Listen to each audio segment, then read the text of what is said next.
All right, for this explainer, we're going to be archaeological detectives. Our mission? To piece together the story of this huge, really sophisticated civilization that just vanished thousands of years ago.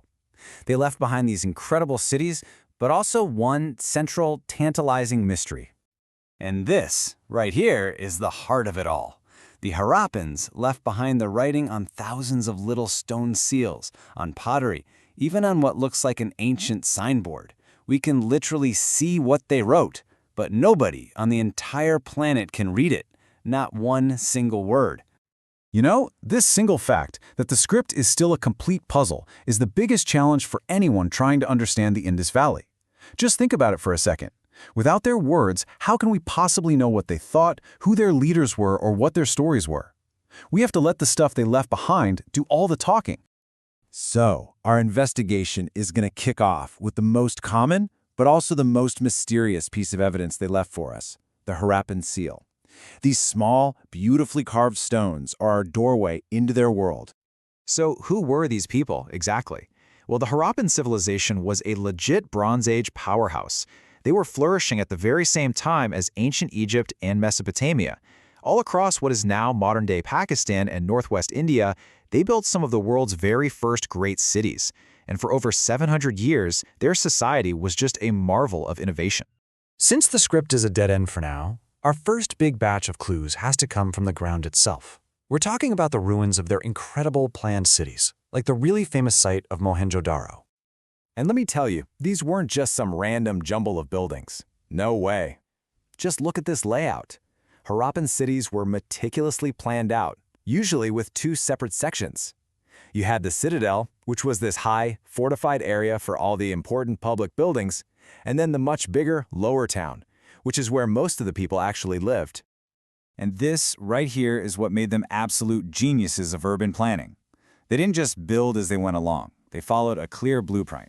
First, build these enormous foundations. Second, lay out a perfect grid of streets and drains. And only then, as the very last step, would they build the houses. I mean, that kind of foresight from a civilization over 4,000 years ago is just astounding. And their planning went into every little detail, right down to getting water. Get this. Archaeologists figured there were around 700 wells in Mohenjo-Daro alone. A lot of houses even had their own private well, and many were set up so that people just passing by on the street could use them. It's an amazing testament to their engineering and their focus on community. Okay, so let's zoom in from the city's blueprint and talk about the people who actually lived there. What were their lives like? To find out, we have to look really closely at the smaller things they left behind. The Harappans were master craftspeople, and the proof is all in the details. Just look at the insane variety of materials they used to make something as simple as a bead. Sure, they used local clay, but they also used precious metals and stones like carnelian from Gujarat and lapis lazuli from all the way in Afghanistan. This wasn't just crafting, it was basically an ancient global supply chain. And by studying objects that were left unfinished, archaeologists can actually reconstruct their exact techniques. To make just one of these beautiful red carnelian beads, they had to follow this complex, multi-stage process. This wasn't just some simple hobby, it was a highly specialized industry. Okay, so this is where the detective work really kicks into high gear. Archaeologists sort the artifacts they find into two main groups. You have your everyday utilitarian items that you find everywhere, and then you have luxuries. These are rare objects made from expensive, non-local materials. And the crucial clue? Figuring out where these luxury items are found. Well, that starts to tell a story about wealth and social differences. And all of this leads us to the biggest questions of all. Who was in charge of these massive, super-organized cities? And, after centuries of doing so well, where did they all go? You know, unlike in Egypt with its obvious pharaohs and giant pyramids, there are no obvious palaces or grand royal tombs in the Indus Valley. We have this one famous statue. They nicknamed him the Priest King, but we have absolutely no idea if he was a priest, or a king, or neither. The evidence for who is in charge is incredibly subtle.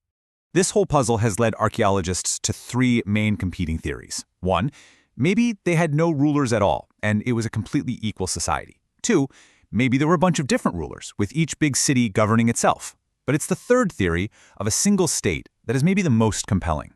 I mean, how else do you explain the unbelievable uniformity of their bricks and their weights and their pottery across hundreds of thousands of square kilometers? It's a really fascinating debate. Then, around 1900 BCE, things started to change. All the classic signs of their civilization, the seals, the script, the standardized weights, they just disappeared. Long-distance trade completely dried up, and the great cities were slowly abandoned. It wasn't some sudden violent end, but more of a transformation into a simpler, more rural way of life.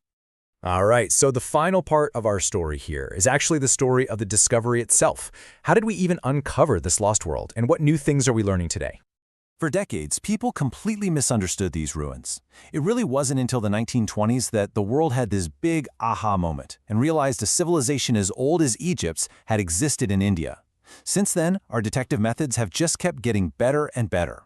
In the 1940s, an archaeologist named R.E.M. Wheeler introduced stratigraphic digging. That's a fancy way of saying he carefully excavated layer by historical layer to build a timeline. And today, we've got whole new fields like archaeogenetics, which is the study of ancient DNA from skeletons, and it's totally revolutionizing what we know. This new research suggests the Harappans were an indigenous population and that their genetic legacy actually continues in South Asia to this very day. And that brings us right back to where we started. We have learned so much from their bricks and their beads and their bones, but we're still missing their voices. That undeciphered script is still the final frontier. It holds the answers to our biggest questions. And you have to wonder, if we ever do crack the code, what stories will they finally be able to tell us?